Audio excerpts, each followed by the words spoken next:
Welcome to special drive. దేవదేవుడు రామచంద్రుడు నడయాడిన నేల ఇది. పక్కనే గలగలపారే గోదావరి. అయినా తాగడానికి గుక్కడి నీళ్లు లేక అల్లాడుతున్నారు అక్కడి గ్రామస్తులు.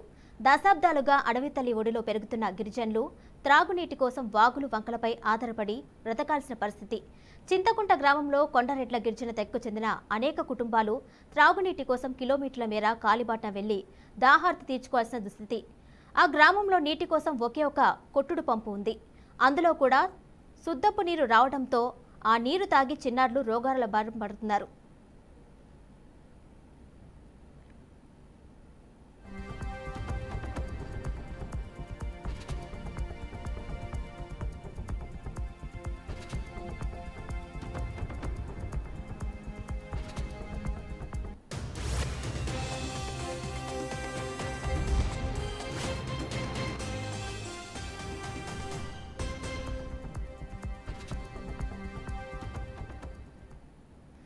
భద్రాద్రి కొత్తగూడెం పినపాక నియోజకవర్గ అటవీ ప్రాంతంలో ఉన్న చింతకుంట గ్రామంలో సుమారు 40 గిరిజన కుటుంబాలున్నాయి. గ్రామంలోని గిరిజనులు తాగునీరుతో పాటు కరెంటు, రోడ్లు వంటి అనేక సమస్యలతో ఇబ్బంది పడుతున్నారు. గత 2 దశాబ్దాలుగా ఇక్కడ నివాసం ఉంటున్న ఆదివాసీలను ఏ రాజకీయ నాయకుడు కూడా పట్టించుకున్న పాపాన పోలేదని గ్రామస్తులు ఆవేదన వ్యక్తం చేస్తున్నారు. ఎన్నికల సమయంలో ఓట్ల కోసం వెతుక్కుంటూ వచ్చి మరీ ఓట్లు అభ్యర్థించేవారు. ఎన్నికల తర్వాత కన్నెత్తి కూడా చూడటం లేదని గ్రామస్తులు ఆగ్రహం తెలుపుతున్నారు. వేసవిలో నీళ్ల కష్టాలు, వర్షాకాలంలో వరదలు, ఆరోగ్య సమస్యలతో ఇబ్బందులు ఎదుర్కొంటున్నట్లు గ్రామస్తులు తెలిపారు.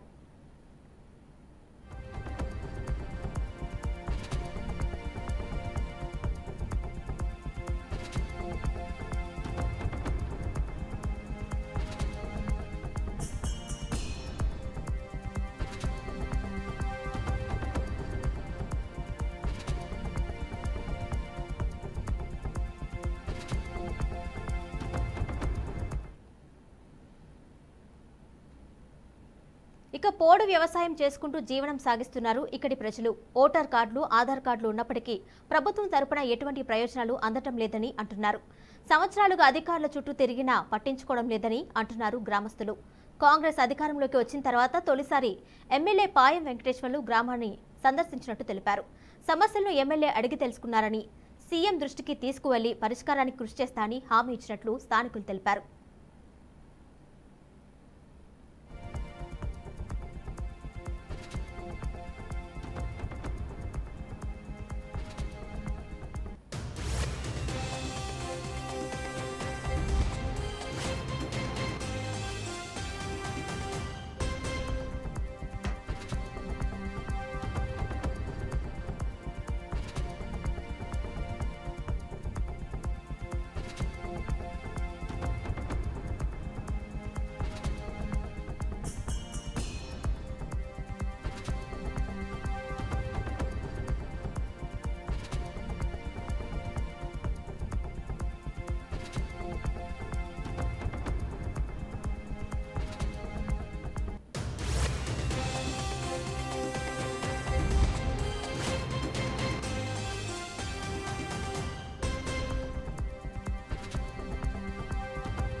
నా పేరు లక్ష్మయ్య, వెట్టి లక్ష్మయ్యని. ఈ చింతకుంట గ్రామంలో పెద్ద మనిషి నేను. బుడుగుంపాడు మండలము, మోతే పంచాయతీ, ఈ భద్రాద్రి కొత్తగూడెం జిల్లా మాది. మాకు అంటే నీళ్ళు ఇబ్బంది. ఎండాకాలంలో నీళ్ళు తాగటానికి నీళ్ళ పరిస్థితి మాకు లేదు. అది ఒక బోర్ ఉంది కానీ అది తెల్లగా చున్నమ్మ శుద్ధ లెక్క వస్తుంది. అది నీళ్ళు తాగితే కడుపులో పడుతుంది, బిందెలో పడుతుంది. దానికి భయపరిచి మేము తాగకుండా వాగులు వెళ్ళి ఒక కుంట తీసి ఆ కుంట నీళ్ళు మేము మొగ్గలే అక్కడి నుంచి మళ్ళీ మోస్తున్నాము. ఆండోలు మోయలేకుండా వస్తున్నాము. అందుకని బోరు మాకు తొందరగా ఎమ్మెల్యే గారి, మన ఈ కాంగ్రెస్ తరఫున ఎమ్మెల్యే గారి పాయం వెంకటేసి మాకు బోరు తొందరగా పంపివ్వాలని. నమస్కారం, నా పేరు మడకం సుజాత. మాది మోతిపట్టి గ్రామము. మాకు నీళ్ళ సౌకర్యం లేదు సార్. ఎందుకంటే మాకు వాగు నుంచి తేవాలి, అందుకనే మాకు ఇబ్బందిగా ఉంది. అంటే మా అన్న వాళ్ళు, నాన్న వాళ్ళు వెళ్ళి తోడుకొని వస్తున్నారు. ఎందుకంటే మేము వెళ్ళలేము, అంత దూరం వెళ్ళి తీసుకురాలేము. అందుకనే మేము కాంగ్రెస్ ప్రభుత్వాన్ని కోరుకుంటున్నాము. మాకు రోడ్డు కావాలి, కరెంటు సార్, మాకు తాగడానికి నీళ్ళు లేవు, మళ్ళీ పిల్లలు గర్భిణీ స్త్రీలు. దీనిపై మరింత సమాచారం మా ప్రతినిధి లక్ష్మణరావు అందిస్తారు. లక్ష్మణరావు, చెప్పండి, భద్రాద్రి కొత్తగూడెం జిల్లాలో ఉన్నటువంటి ఆదివాసీలు అయితే తాగునీటి సమస్యతో ఇబ్బంది పడుతున్నట్టు తెలిసింది. ఫుడ్ డీటెయిల్స్ ఇవ్వండి. ఏడుమై ప్రధానంగా చెప్పుకోవాలంటే భద్రాద్రి కొత్తగూడెం జిల్లాలోని ఎస్టీ నియోజకవర్గమైన పినపాక నియోజకవర్గంలో అటవీ ప్రాంతంలో చింతపుట్ట గ్రామంలో సుమారు 40 గిరిజన కుటుంబాలు ఉన్నాయి. ఇక్కడ దేవదేవుడు శ్రీ రామచంద్రుడు నడయాడి నేల ఇది. వాస్తవానికి పక్కనే గలగలపారే జీవనది అయిన గోదావరి ఉంది. అయినా తాగడానికి పుట్టడి నీళ్లు లేక అల్లాడుతున్న ఇక్కడ గ్రామస్తులు దశాబ్దాలుగా అడవి తీరులో తిరుగుతున్న వీళ్ళకి త్రాగునీటి కోసం వాగులు, బంకలు, చెరువులపై ఆధారపడి ఈ అనాగరికత ఎవరైతే పాటిస్తారో ఆ టైంలో ఉన్నప్పుడు చెరువులు పొయ్యి తీసుకొని నీళ్లు తాగటం ఇలాంటి పరిస్థితులు, దుర్భరమైన పరిస్థితుల్లో వీళ్ళు బతుకుతున్నారు. ఇక్కడ వీళ్ళ గత దశాబ్ద కాలంగా కూడా ఏ నాయకుడు చుట్టూ తిరిగినా కానీ వాళ్ళకి సహాయం అంటూ ఏది చేయలేదని, ఆ గ్రామానికి ఒక తాగునీటి సమస్య కాకుండా కరెంటు, రోడ్డు మరియు కనీస ప్రాథమిక పాఠశాల అంటే ఏదైనా ఇప్పుడు ఈ అంగన్వాడీ లాంటి విద్యాబుద్ధులు నేర్పే ఇలాంటి పరిస్థితి కూడా లేదని చెప్పి కనీసం ఒక హాస్పిటాలిటీ ఒకటి దీన్ని ఫస్ట్ ఎయిడ్ సెంటర్ లాంటిది కూడా మాకు ఎటువంటిది లేదని 40 కుటుంబాల గిరిజనులు ఉన్నారు ఇక్కడ. సుమారు ఒక 170 మంది అంటే జీవించే ప్రాంతం ఇది. పోడు వ్యవసాయం చేసుకుంటూ కొన్ని సంవత్సరాలుగా దశాబ్దాలుగా ఇక్కడ జీవిస్తున్నారు. వీళ్ళకి దశాబ్ద కాలంలో ఇంతవరకు ఏ నాయకుడు ఎటువంటి ఏమీ చేయలేదు. వేసవిలో మాత్రం వీళ్ళ కష్టాలు ఎలా ఉంటాయంటే ఒకటే కొట్టుడు పంపు మాత్రమే ఇక్కడ ఉంది. దీని పరిస్థితుల్లో అందులో కూడా ఇప్పుడు శుద్ధపు నీరు రావటం గత 5 సంవత్సరాల నుంచి కూడా ఆ శుద్ధపు నీరు తాగి వీళ్ళ పిల్లలు కానీ ఇంకా గ్రామస్తులు పెద్దవాళ్ళు కానీ దాంట్లో ఉన్న వాళ్ళ పరిస్థితి ఆరోగ్యం బాగా చెడిపోవటం. ఇక ఈ పరిస్థితుల్లో వాళ్ళు ఇంతగానో ఉన్నారు. పక్కనే ఈ దగ్గరలో కోతవేటు దూరంలో కూడా ఒక మంచి కర్మాగారం ఉంది ఇక్కడ, పేపర్ కర్మాగారం. వాళ్ళు కానీ ఇక్కడ ఉన్న నాయకులు కానీ ఎవరు పట్టించుకోలేదని ఇక్కడ ఈ గ్రామ పెద్దలు తెలుపుతున్నారు. కొంతకాలం క్రితం అంటే ఈ 4 రోజుల క్రితం ఒకసారి పాయం వెంకటేశ్వర్లు గారు ఇక్కడ పినపాక నియోజకవర్గ ఎమ్మెల్యే ఎన్నికైన తర్వాత తొలిసారి వాళ్ళకి ఈ ఏరియాకి వాళ్ళ బృందాన్ని పంపించి అక్కడ ఉన్న గ్రామంలోని సమస్యలను తెలుసుకున్నారని, అక్కడ ఒక బోర్ పాయింట్ ని వాళ్ళకి ఏదైనా సమస్యలు ఉంటే మేము మాట్లాడతామని తెలిసింది. ఆ గ్రామస్తుల పెద్దలు మన బీఆర్కే న్యూస్ వాళ్ళతోని బృందంతో ఆఫీస్కి వచ్చి మాట్లాడినప్పుడు తెలిపిన వివరాలు ఎలా ఉన్నాయంటే, మాకు సంబంధించిన కరెంటుకు సంబంధించిన వివరాలని ఏఈ గారి ద్వారా మా ముందే మాట్లాడారు ఎమ్మెల్యే గారు అని చెప్పి అక్కడ ఉన్న గిరిజన కొండారెడ్డి తెగలు తెలిపారు. ఈ తర్వాత వాళ్ళకి ఉన్న విషయం ప్రధానంగా ఈ వర్షాకాలం సమయంలో మాత్రం వీళ్ళకి ఎటువంటి రోడ్డు మార్గం లేదు. అక్కడ కనీసం ఆరోగ్యం బాగాలేనప్పుడు కానీ కడుపుతో ఉన్న వాళ్ళు ఏదైనా గర్భిణీ స్త్రీలు కానీ ఏదైనా హాస్పిటల్కి పోవాలన్న పరిస్థితి, దుర్భరమైన పరిస్థితి, మోకాట్లోకి బురదలోంచి వెళ్లాల్సిన పరిస్థితి ఏర్పడుతుంది అక్కడ. ఈ ప్రధానంగా ఎమ్మెల్యే పాయం వెంకటేశ్వర గారు వచ్చిన తర్వాత వీళ్ళకి సంబంధించిన దృష్టిని సీఎం గారి దృష్టికి తీసుకువెళ్లి పరిష్కరిస్తామని హామీ ఇచ్చినట్లు స్థానికులు చెబుతున్నారు. ఈ చింతకుంట గ్రామ గిరిజనులు తాగునీటి సమస్యలే కాకుండా ఈ తాగునీటికి వాళ్ళు పోరాడుతున్న ఎలా ఉందంటే, ఒక గొయ్యి సుమారు అంటే 4 అడుగులు సుమారుగా ఉండే ఒక గొయ్యి తవ్వుకొని అందులో చిన్న లోటాతోని ఒక వ్యక్తి లోపలికి దూరి వేరే బిందెల్లో పోసుకొని అక్కడ ఒక 4 కిలోమీటర్ల దూరం నుంచి వాళ్ళ నీరుని తీసుకొని వెళ్ళి తాగే పరిస్థితి ఉంది. ఇంత దుర్భరమైన పరిస్థితుల్లో మనం ఉన్నాము అని ఇక్కడ భద్రాద్రి కొత్తగూడెం జిల్లా ఏమి చిన్నది కాదు. ఇక్కడ ఇటు చుట్టూ ఎటు చూసినా సరే ఇసుక రీచులు కానీ అక్కడ గలగలపారే జీవనది గోదావరి ఉంది. ఇక్కడ పక్కన ఇంత పెద్ద కర్మాగారం ఉంది.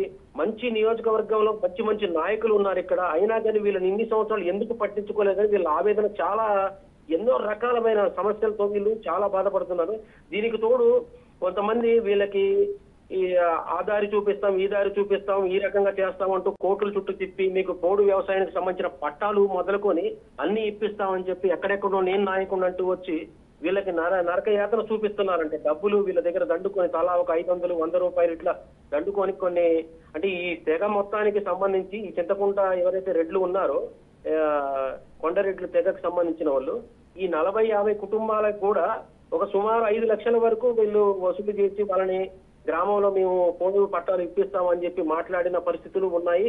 ఆ డబ్బులు దోచుకున్న పరిస్థితులు ఉన్నాయని వాళ్ళ బాధ చాలా అది ఎట్లా అంటే ఇక వాళ్ళకంటూ ఒక నాయకత్వం లేదు. ఒక నాయకుడు ప్రస్తుతం ఉన్న ఎమ్మెల్యే అయినా పటిష్టమైన ఒక నాయకుడిని అక్కడ పెట్టేసి వాళ్ళ తెగలోనే ఒక నాయకుడిని పెట్టేసి ఆయన ద్వారా వీళ్ళు ఈ ఎమ్మెల్యే గారు ఖచ్చితమైన నిర్ణయాలను తీసుకొని ప్రభుత్వం దృష్టికి తీసుకొచ్చి, ప్రస్తుతం ఉన్న ప్రభుత్వం దృష్టికి తీసుకొచ్చి వాళ్ళ పోడు వ్యవసాయానికి సంబంధించిన సమస్యలు కానీ, అటు ఫారెస్ట్ డిపార్ట్మెంట్ వాళ్ళు వీళ్ళని ఇబ్బందులు పెడుతున్న ఆ పరిస్థితుల తీరు కానీ, ఇటు ఈ తాగునీటి సమస్యలు కానీ, ఆరోగ్య సమస్యలు కానీ, వాళ్ళ పిల్లలకు ఉన్న చదువుల సమస్యలు కానీ, ఇలాంటివన్నీ తీర్చాలని వాళ్ళు ఒకటే వేడుకోవడం జరుగుతుంది.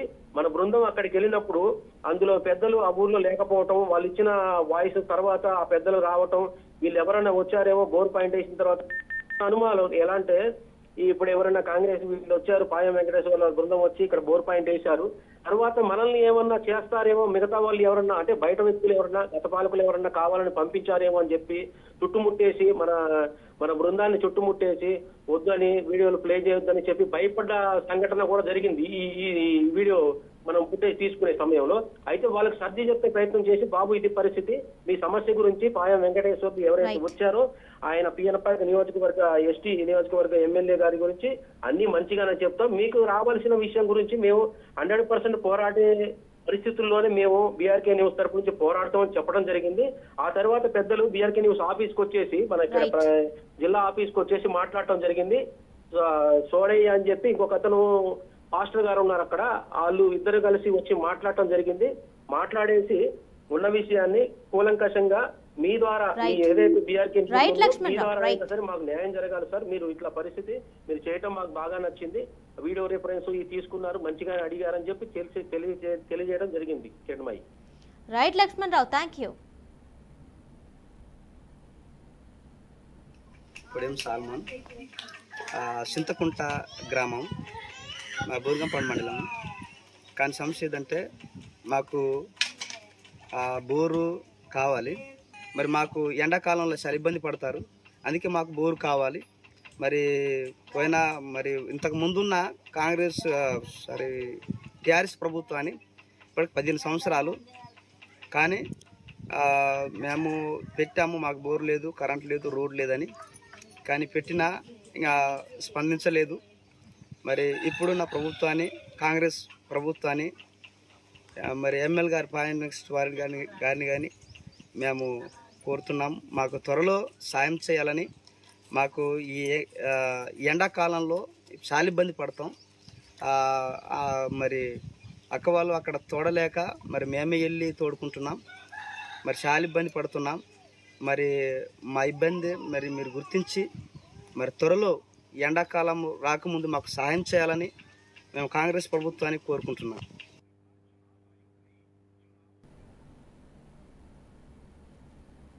నీరు గురించి ప్రాబ్లం మాది.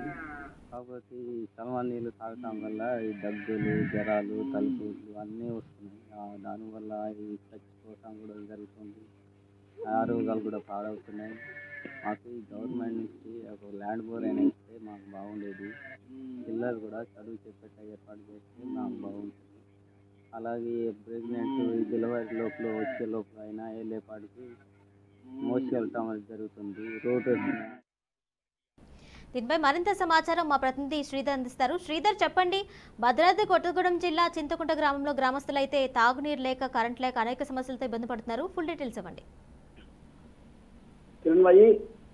భారతదేశం అభివృద్ధి చెందిన దేశంగా ప్రజెంట్గా మనం అందరం కూడా అనుకుంటున్నాం. కానీ అడవి బిడ్డలు కనీసమైనటువంటి సౌకర్యాలు కూడా అందుకోలేనటువంటి పరిస్థితుల్లో ఈ రోజు ఈ యొక్క భద్రాచలం నియోజకవర్గంలో ఉన్నటువంటి పినపాక నియోజకవర్గంలో ఉన్నటువంటి ఈ యొక్క రేగులకుంట గ్రామం ఉన్నదని. అంటే వాళ్ళు కనీస అవసరాలు అంటే ఉండడానికి ఇల్లు లేదు. వాళ్ళు వచ్చిన దగ్గర నుండి గత 10 సంవత్సరాల నుండి ప్రభుత్వాలు మారుతున్నా కానీ ఎన్నో మాయమాటలు చెప్తున్నారు, ఇల్లు ఇస్తామని, అది ఇస్తామని. ఏది ఇచ్చినా కానీ ఈ రోజు వరకు కూడా వాళ్ళు ఉండడానికి ఇల్లు లేదు, తాగడానికి కనీసమైనటువంటి నీరు కూడా అందించలేని పరిస్థితిలో ఉన్నారు. వీళ్ళు నీళ్లు కావాలంటే 2 గుట్టలు వీళ్ళు ఉన్నటువంటి ఈ యొక్క గ్రామం దగ్గర నుండి 2 కొండలు, ఆ కొండలు ఎక్కి దిగిన తర్వాత ఆ ప్రదేశంలో 20 కిలోమీటర్ల దూరంలో నడిచిన తర్వాత ఆ ప్రదేశంలో ఎడారిలో వయాసిస్తులు అయితే ఏ రకంగా తోగుతారో అట్లా ఒక బొంద తీసుకొని దాంట్లో నీళ్లు రాగానే అవి తీసుకొని పోతారు. అవి అయిపోయిన తర్వాత మళ్ళీ దాన్ని వదిలేసి వేరే దగ్గర బొంద తీసుకొని అక్కడ తీయాల్సినటువంటి పరిస్థితి. అంటే ఈ గుంటలలో వచ్చేటువంటి నీళ్ళనే వాళ్ళు ఉపయోగించేటువంటి పరిస్థితిలో ఉంది.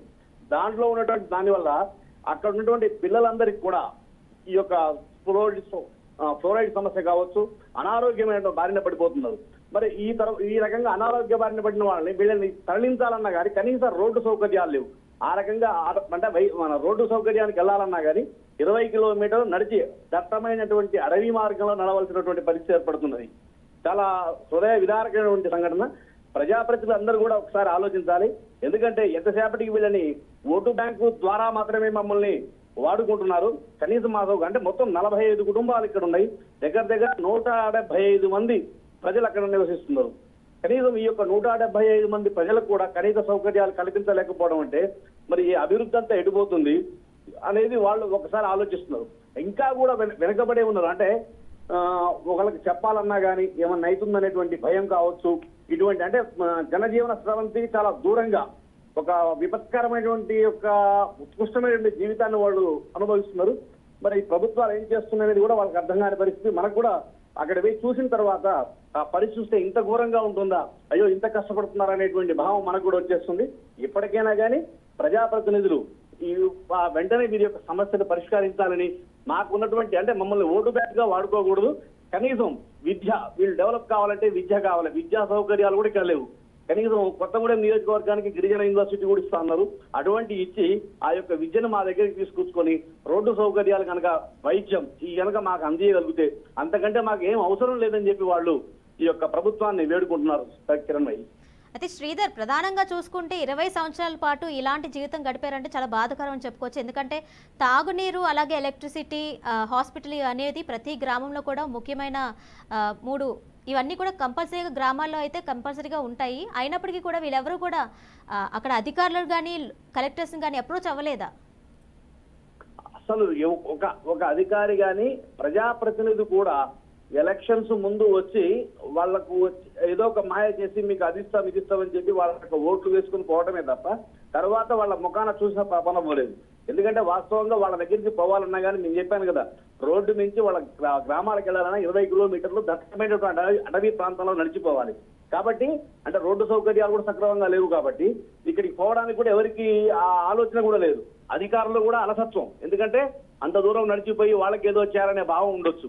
ఏదున్నా కానీ అధికారులు కావచ్చు, ప్రజాప్రతినిధి కావచ్చు, ప్రభుత్వం మాత్రం ఈ యొక్క రేగులకుంట ప్రాంతంలో ఉన్నటువంటి 45 కుటుంబాలకు సేవ చేయడం కావచ్చు, వాళ్లకు కనీస సౌకర్యాలు కల్పించడంలో పూర్తిగా విఫలమైందనే చెప్పుకోవచ్చు. ఇకనైనా కానీ ఈ యొక్క సౌకర్యాలు కల్పించి వాళ్ళని ఆదుకోవాలని చెప్పి అక్కడ ఉన్న ప్రజలందరూ కూడా వేడుకుంటున్నారు. అయితే శ్రీధర్, అక్కడ గ్రామంలో ఉన్నటువంటి పిల్లలు చదువుకోవడానికి స్కూల్కి ఎక్కడి వరకు వెళ్తారు? అంటే వాళ్ళందరూ చదువుకుంటున్నారా లేదంటే అలానే ఉంటున్నారు? ప్రజెంట్ అయితే అక్కడ చదువుకోవడానికి ఎటువంటి అవకాశం లేదు. ఎందుకంటే దేనికి వెళ్ళాలన్నా కనీసం నడిచి వెళ్ళాలి. అక్కడ నుండి 20 కిలోమీటర్లు నడవాలి. కాబట్టి చదువుకు కూడా దూరంగానే ఉన్నారు. చదువుకు దూరంగానే ఉన్నారు, ఆరోగ్యానికి దూరంగా ఉన్నారు, ప్రభుత్వ పథకాలకు దూరంగా ఉన్నారు. అసలు ప్రభుత్వం అన్నా కానీ ప్రజా జీవనం ఇలా ఉంటుందని కూడా వాళ్ళకి తెలియలేని పరిస్థితిలో ఉన్నది. ఎందుకంటే ఇప్పుడు మనం చూస్తున్నాం, ఆ విజువల్స్ లో చూస్తున్నప్పుడు వాళ్ళు తీసుకెళ్లేటువంటి నీరు, ఆ నీరుని చూస్తేనే వాళ్ళ పరిస్థితి మనకు అర్థమైపోతుంది. ఎందుకంటే ఈ యొక్క ఆధునిక యుగంలో ఎక్కడో మనం సినిమాల్లో వాటిలో చూసినట్టు చిన్న చిన్న గుంటలతో కొని ఆ గుంటల్లో నీళ్లు తీసుకురావడం అంటే స్వతహాగా ఈ రోజుల్లో అయితే ఎక్కడా లేదు. అంటే ఎంత వెనుకబడి ఉన్నదో ఇక్కడ అర్థమైపోతుంది. ఎంతసేపటికి అడవి బిడ్డలను ఓటు బ్యాంక్ గా వాడుకోవడమే తప్ప వారికి కనీస సౌకర్యాలు కల్పించాలనేటువంటి యొక్క భావం అనేది ఈ యొక్క పాలకుల్లో కావచ్చు, అధికారుల్లో కావచ్చు లేకపోవడం చాలా బాధాకరంగా ఉంది. అంటే దాదాపు 20 సంవత్సరాలు అంటే శ్రీధర్, ఒక 5 టర్మ్స్ ఆఫ్ ఎలక్షన్స్ అయితే కంప్లీట్ అయి ఉంటాయి. ఆల్రెడీ ఒకసారి ఓటు కోసం అడగటానికి వచ్చిన వాళ్ళు మళ్ళీ వచ్చినప్పుడు వీళ్ళు పట్టుబట్టి ఎలాంటి మాకు అవసరాలు తీర్చాలని చెప్పి, మాకు వసతులు కావాలని చెప్పి వీళ్ళు ఎప్పుడు అడగలేదా? అడిగే ప్రయత్నం కూడా చేయలేదంటారా? వీళ్ళు ఎప్పుడు వచ్చినా అధికారులు ఎప్పుడు వచ్చినా కానీ ప్రజాప్రతినిధులు ఎప్పుడు వస్తారంటే అధికారులు ప్రజాప్రతినిధులు ఎలక్షన్స్ ముందే వస్తారు. ఎలక్షన్స్ ముందు వచ్చినప్పుడు కూడా వీళ్ళు అనేక పర్యములు అంటే స్వతహాగా ఈ యొక్క లోక జ్ఞానంలో తక్కువ ఉండటం, వాళ్ళు భయపడటం, వాళ్ళకు ఒక భయం అనేటువంటి భావం ఉంటుంది. అడిగితే ఏమని అంటారో, ఏమైనా చేస్తారో అన్న భయంతో. కాబట్టి వాళ్ళు స్వతహాగా ఎలక్షన్స్ ముందు వచ్చినప్పుడు వాళ్ళని అడుగుతున్నారు వీళ్ళందరూ కూడా కలిసి, అయ్యా మాకు ఇది కావాలి అది కావాలని.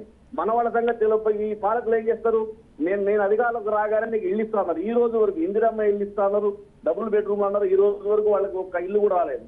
అంతేకాకుండా ఇప్పుడు మనం చెప్తున్నాం ఆ భగీరథ నీళ్లు, మిషన్ భగీరథ నీళ్ళు అసలు ఒక్క అంటే రక్షిత మంచినీటి కూడా అక్కడ లేదంటే మనం అర్థం చేసుకోవచ్చు. కరెంటు సౌకర్యం లేదు, ఏదీ లేదు.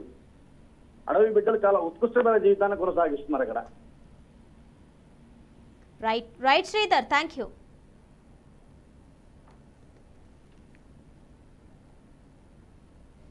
దేవదేవుడు రామచంద్రుడు నడయాడిన నేల ఇది. పక్కనే గలగలపారే గోదావరి. అయినా తాగడానికి గుక్కడి నీళ్లు లేక అల్లాడుతున్నారు అక్కడి గ్రామస్తులు. దశాబ్దాలుగా అడవి తల్లి ఒడిలో పెరుగుతున్న గిరిజనులు తాగునీటి కోసం వాగులు వంకలపై ఆధారపడి బతకాల్సిన పరిస్థితి. చింతకుంట గ్రామంలో కొండరెడ్ల గిరిజన తెగకు చెందిన అనేక కుటుంబాలు తాగునీటి కోసం కిలోమీటర్ల మేర కాలిబాటన వెళ్లి దాహార్తి తీర్చుకోవాల్సిన దుస్థితి.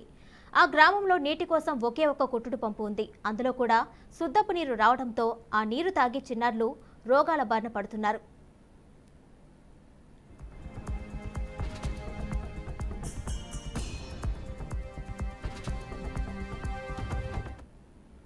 భద్రాద్రి కొత్తగూడెం పినపాక నియోజకవర్గ అటవీ ప్రాంతంలో ఉన్న చింతకుంట గ్రామంలో సుమారు 40 గిరిజన కుటుంబాలున్నాయి. గ్రామంలోని గిరిజనులు తాగునీరుతో పాటు కరెంటు, రోడ్డు వంటి అనేక సమస్యలతో ఇబ్బంది పడుతున్నారు. గత 2 దశాబ్దాలుగా ఇక్కడ నివాసం ఉంటున్న ఆదివాసీలను ఏ రాజకీయ నాయకుడు కూడా పట్టించుకున్న పాపాన పోలేదని గ్రామస్తులు ఆవేదన వ్యక్తం చేస్తున్నారు. ఎన్నికల సమయంలో ఓట్ల కోసం వెతుక్కుంటూ వచ్చి మరీ ఓట్లు అభ్యర్థించేవారు ఎన్నికల తర్వాత కన్నెత్తి కూడా చూడటం లేదని గ్రామస్తులు ఆగ్రహం వ్యక్తం చేస్తున్నారు. వేసవిలో నీళ్ల కష్టాలు, వర్షాకాలంలో వరదలు, ఆరోగ్య సమస్యలతో ఇబ్బందులు ఎదుర్కొంటున్నట్లు గ్రామస్తులు తెలిపారు.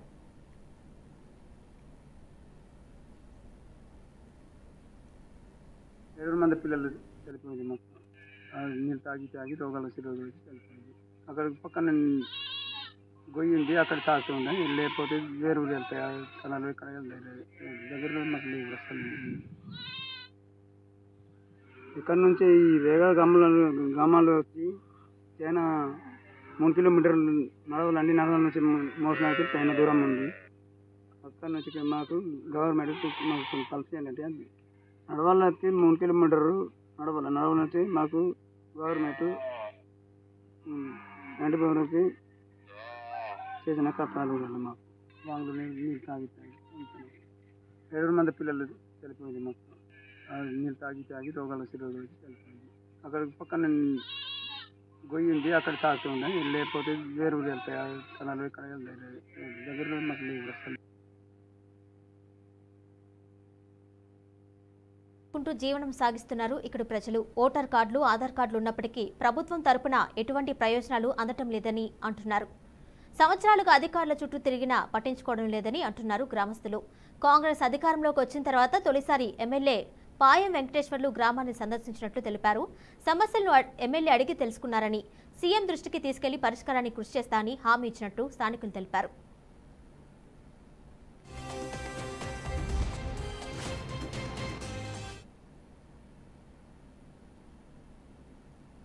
ఇది వాటి special drive. Keep watching BRK news Telugu సత్తా.